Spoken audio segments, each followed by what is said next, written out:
say all praise to the Most High, Yahweh, Hashem, Yahweh Shai, and double honor to the apostles and elders of Great Millstone. Enough respect to the brothers teaching the truth all over the earth. So we're just going to go right into the scriptures. About to go to Deuteronomy 28. Because you got these so-called Christians that think that they can debunk the curses. So the vocab alone, the SOG, G-Man, all you guys, this is for you. Okay? You cannot debunk the curses. You know? So let's go through it. Whatever, let's go to Psalm 1, not in Daniel 9, verse 20.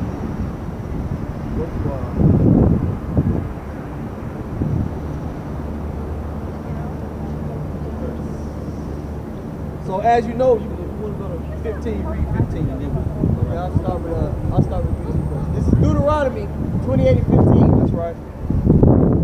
But it shall come to pass, if thou wilt not hearken unto the voice of the Lord thy God, to observe to do all his commandments and his statutes which I command thee this day, then all these curses shall come upon thee and overtake thee. Right. So the Most High told the Israelites, and it is also prophecy in Deuteronomy. He said, if you don't keep my laws and my commandments, my statutes, you're gonna go into these curses. I'm gonna put these curses upon you. Right. So you have to ask yourself. Find that verse. You have to ask yourself, did the Israelites get under the curses? Somebody got Daniel 9? Get that. We read it now. Start at verse 11.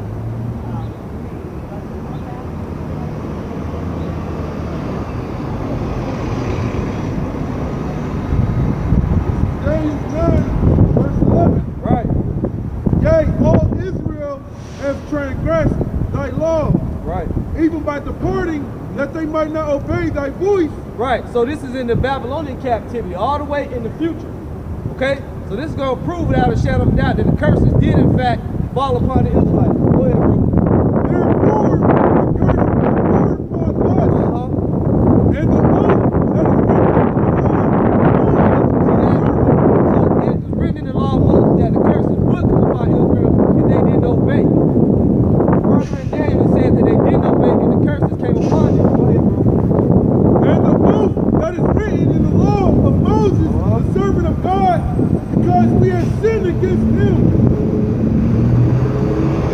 And he has confirmed his words which he spoke against us and against our judges that judged us, by bringing upon us a great evil. Right. Go ahead. For under the whole heaven has not been done as has been done upon Jerusalem. Right. So the curses did go on the Israelites. As the Most High said, it is in the law of Moses. He reiterated that. He said that's written in the law of Moses. You know? And the worst abominations or the worst things that have been done to any people have not been done on the earth as have been done upon Jerusalem. So you failed. Go ahead, brother. As it is written in the law of Moses. As it is written in the law of Moses. Deuteronomy 28 and 15. Go ahead. All this evil is come upon us. Right. Yet made we not our prayer before the Lord our God. That's right. That we might turn from our iniquities and understand thy truth. Right. So as a result of our wickedness, we got cast into the curses. So sending a little flunky up here or going and making videos trying to circumvent the curses and debunk them, you totally failed. But we're going to go on to prove that the curses been on Israel the whole time. Because when they went into the Babylonian captivity, that was as a result. Captivity is a curse. Right? Is it not, bro?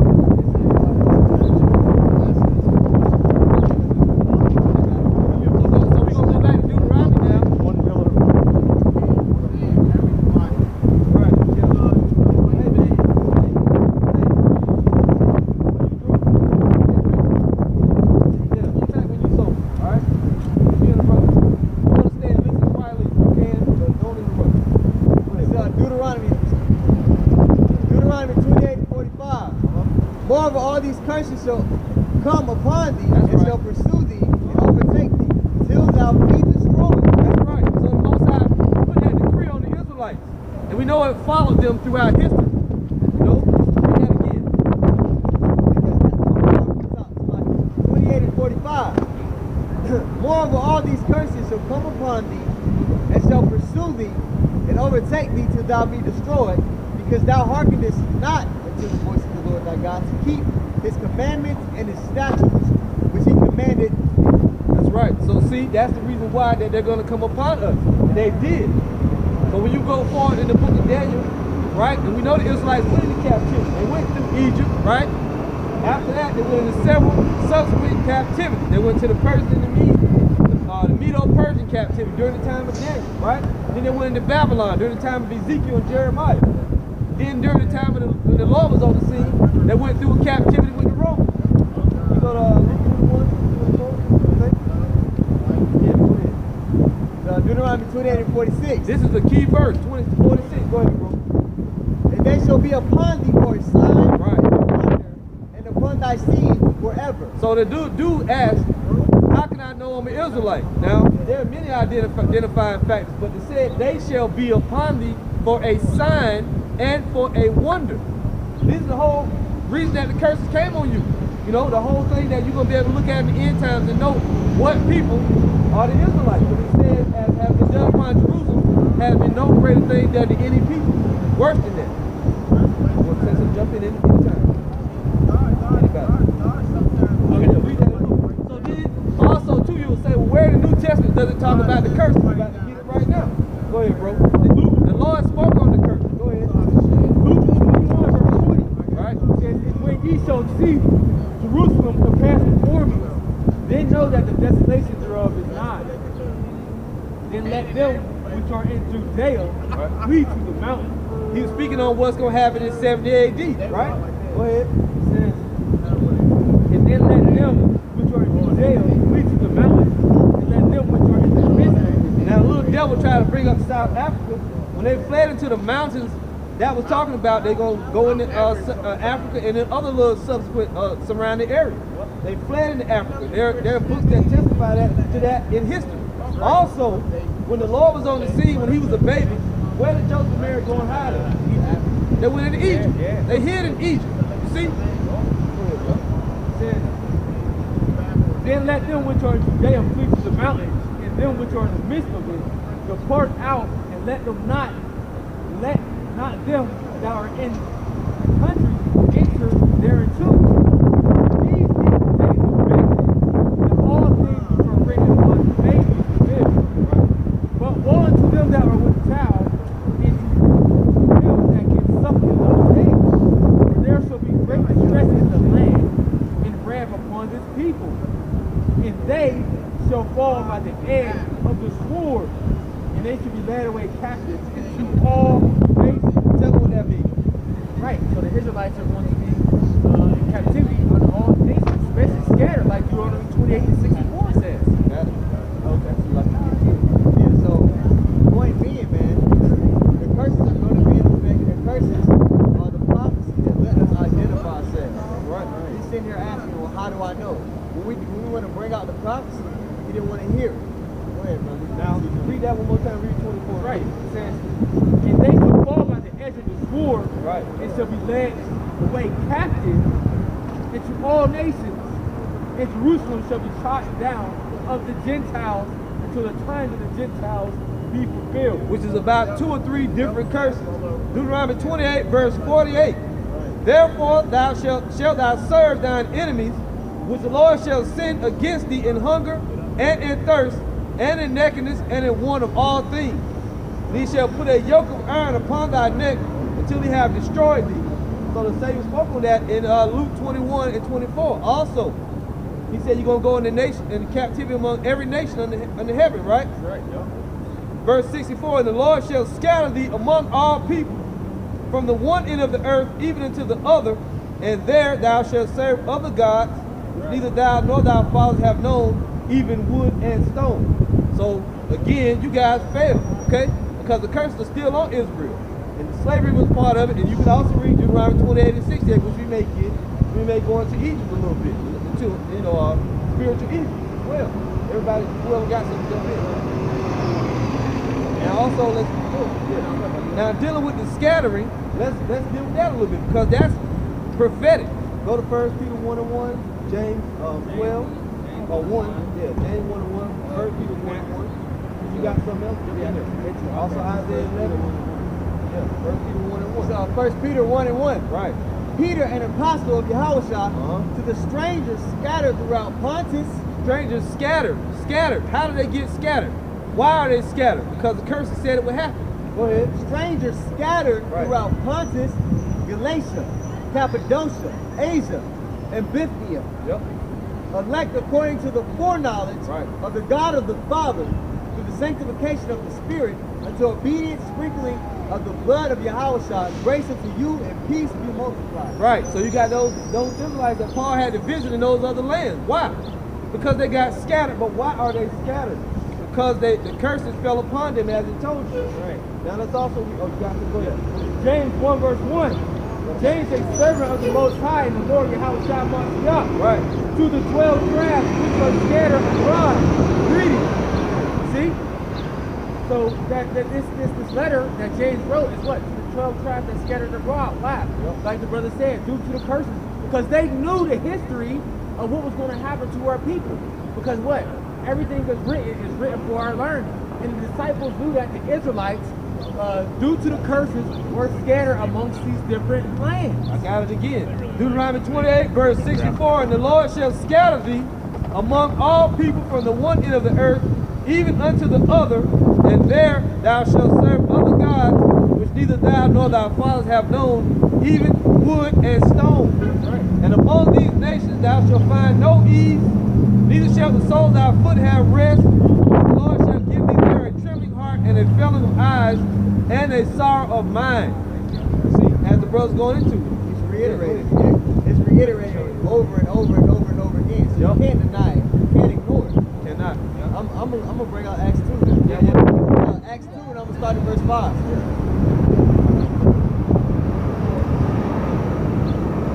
In their dwelling, Acts 2 and verse 5. In their dwelling at Jerusalem, Jews, devout men, out of every nation under heaven. Out of every nation under heaven. How do they get to every nation under heaven? They got scattered there. Go ahead, bro. Now with this noise abroad, the multitude came together and were confounded, because that every man heard them speak in his own language. And they were all amazed and marveled, saying one to another, Behold, and now all these which speak Galileans. These guys, Israelites, what they doing speaking all these different languages? You can jump down there. Jump down there. Acts 2 and 8, jumping down. And how here we every man in our own tongue, wherein we were born. Right. Israelites speaking all different languages. After they were scattered and they was raised in those nations. And they became what? Gentiles. Right. Go ahead, bro. Parthians, and Medes, and Elamites, and the dwellers in Mesopotamia, and in Judea, and in Cappadocia, and Pontus, and Asia. Right, in Asia. Israelites dwelling in Asia. Go ahead. Phrygia, Phrygia, and Pamphylia, and Egypt, and in the parts of Libya. Where? And in Egypt. And in Egypt. Go ahead. And in the parts of Libya, about Cyrene, and the strangers of Rome, Jews or proselytes. Right, so it said the strangers of Rome. Later on, the book of Romans comes. That's who it's written to. The strangers that were from Rome, Israelites living among the Romans. Right. But why are they living among the Romans? Because it's one of the curses. They're going to be dispersed among every nation under heaven. Go ahead. Greece and Arabians. We do hear them in our own tongues, the wonderful works of Yahweh. See that? So that's showing you that the Israelites were scattered yet again. So when Paul said he's a disciple of the Gentiles, who was he talking about? He's talking about the Israelites scattered into all the nations. That's why we call ourselves Americans. The brothers in Britain call themselves the British. The brothers in Holland call themselves, they say they're Dutch. But they're not really any of those things. They're all Israelites, but they live among those nations to wait for the Savior to come and take us home to our holy land, to our land. This is what we're waiting on. We are the scattered Israelites. We are the Gentiles of that New Testament. Because we read the book of Romans, it says to the brethren, or to the saints in Rome. That's who the book of Romans is to. And it said in the scripture the brother read, strangers of Rome. So that's who we're talking about. The same scattered people. Right. Go ahead, brother. I got Baruch 1, I'll start at 3. It says, and Baruch did read the words of this book in the hearing of Jeconias, and the son of Joachim, king of Judah, and in the ears of all the people that came to hear the book. And in the hearing of the nobles and the king's sons, and in the hearing of the elders, and of all the people from the lowest to the highest, even of all of them that dwelt at Babylon by the river of Sun, whereupon they wept and fasted and prayed before the Lord. Chapter 18 it says, verse 17 says, we have sinned before the Lord and disobeyed him, and have not hearkened to the voice of the Lord our God, to walk in the commandments that he gave us openly. Since the day that the Lord brought our forefathers out of the land of Egypt. So what's going to happen to us as a result? Go ahead, go tell you. And to this present day we have been disobedient to the Lord our God, and we have been not hearing his voice. Wherefore the evils cleaved unto us, and the curse which the Lord appointed by Moses his servant at the time that he brought our fathers out of the land of Egypt to give us a land that flows with milk and honey. And that's a big cut, because it said it's confirming the curse. The curse is poured upon us, as it also says in the book of Daniel, written the same way. Go ahead, bro. Like as it is to see this day. I'm going to jump to the second chapter. Go ahead. It says, verse 1, it says, therefore the Lord hath made good his word, which he pronounced against us and against our judges that judged Israel, and against our kings and against our princes, and against the men of Israel and Judah, to bring upon us great plagues, such as never happened under the whole heaven. What are these plagues called? Anybody? What are the plagues called? The curses. It's identifying where they came from, who they got brought through Moses, and also Moses does not have his own laws. The Most High gave Moses the laws, and Moses distributed them among the children of Israel, if you want to use the word distributed. Okay? Moses doesn't have them. The law of Moses doesn't mean that Moses got his own set of laws, and the Lord came, he got his set of laws. No, they all belong to the Heavenly Father. Right. That's why verse 2 it says, to bring upon us great plagues, such as never happened under the whole heaven, as it came to pass in Jerusalem, according to the things that were written in the law of Moses, that a man should eat the flesh of his own son, and the flesh of his own daughter. You can find that curse there. Deuteronomy the 28th chapter, the 53rd verse. Got it. That happened this season. Yeah, Yes, yeah. it did. And that's after your household was gone, correct? Yep. So does that mean, so when he came up here, he said, oh, that was all done away with when he was crucified. That makes no sense. That's right. Because he prophesied on the curse. He said it in Luke 21. This is Deuteronomy 28, verse 53. Verse 52. You know what? Now I gotta go to 50. A nation of fierce countenance, which shall not regard the person of the old, nor show favor to the young, and he shall eat the fruit of thy cattle and the fruit of thy land until thou be destroyed. Which also shall not leave either corn, wine, or oil, or the increase of thy kind, or flocks of thy sheep, until they have destroyed thee. And he shall besiege thee in all thy gates until thy high and fenced walls come down, wherein thou trustest throughout all thy land. And he shall besiege thee in all thy gates throughout all thy land, which the Lord thy God hath given thee. And thou shalt eat the fruit of thine own body, the flesh of thy sons and of thy daughters, which the Lord thy God hath given thee in the siege and the straitness wherewith thine enemies shall distress thee. Right. So what the brother read, that was a prophecy bit. It's telling you that was going to happen. It's in Deuteronomy. It's in Baruch. It happened in 70 AD. Right? That happened. Israelites was besieged. They couldn't go in.